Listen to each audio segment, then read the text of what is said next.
அன்பிற்கினிய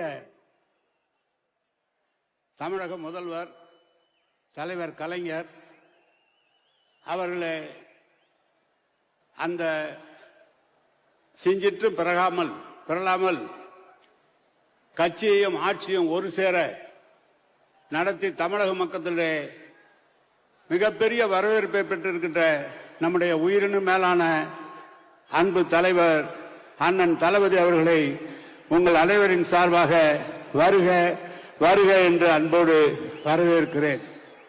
கழகத்தின் பொருளாளர் அண்ணன் டி.ஆர். பாலு, கழகத்தின் துணை பொதுச் செயலாளர்கள் அன்பிற்கினிய ஐபி அவர்கள், பொன்முடி அவர்கள், மாநில இளைஞரினுடைய செயலாளர் மாண்புமிகு அமைச்சர் அன்பிற்கினிய தம்பி உதயா அவர்கள், நம்முடைய துணை பொதுச் செயலாளர்கள் அன்பிற்கினிய ராஜா அவர்கள், பாராளுமன்ற குழுவினுடைய தலைவர் அன்பிற்கினிய கவிஞர் கனிமொழி அவர்கள், அந்தியூர் செல்வராஜ் அவர்கள், நம்முடைய சாமிநாதன் அவர்கள் மற்றும் வருகின்றிருக்கின்ற நம்முடைய முன்னாள் மத்திய அமைச்சர் மாண்புமிகு துணை பொதுச் செயலாளர் அன்பிற்கினிய ராஜா அவர்கள், அன்பு பாரதி அவர்கள், டி.கே. செலங்கோவன் அவர்கள், நம்முடைய பூச்சி முருகன், காஜா, கலை உள்ளிட்ட கழக நிர்வாகிகள், தலைமை கழக நிர்வாகிகள் அத்தனை பேரையும் வருக வருக வருக என்று இருகரம் கூப்பி வரவேற்கிறேன்.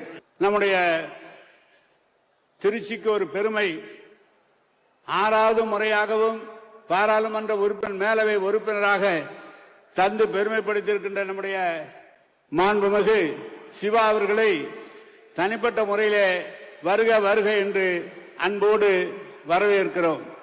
மாண்புமிகு அமைச்சர் பெருமக்கள், சட்டமன்ற உறுப்பினர்கள் மற்றும் வருகின்ற மாவட்ட கழக செயலாளர்கள், ஒன்றிய நகர பேரூர் கழக செயலாளர்கள் மற்றும் வருகின்ற கழக முன்னோடி பெருமக்கள், பொதுக்குழு செயற்குழு உறுப்பினர்கள், ஒன்றிய கழக செயலாளர்கள், மாண்புமிகு அந்நியார் அவர்கள் உள்ளிட்ட அத்தனை பேரையும் இருகரங்கூப்பி வருக வருக என்று அன்போடு வரவேற்று, தலைவர் அவர்களே ஆணையிடுங்கள், இந்த டெல்டா பகுதி என்பது உங்களுடைய பகுதி. எப்படி கலந்த தேர்தலிலே முழு வெற்றியையும் பெற்று இந்த ஆட்சி அமைப்பதற்கு உறுதுணையாக இருந்த மக்கள் உங்களை மீண்டும் முதல்வராக தமிழ்நாட்டிலே கொண்டு வருவதற்கு நாங்கள் அயராது உழைப்போம் என்று சொல்லி கட்டளையிடுங்கள், நாங்கள் பணியாற்றுவோம் என்று சொல்லி உங்களை அன்போடு வருக வருக என்று வரவேற்று அமைகிறேன். வணக்கம்.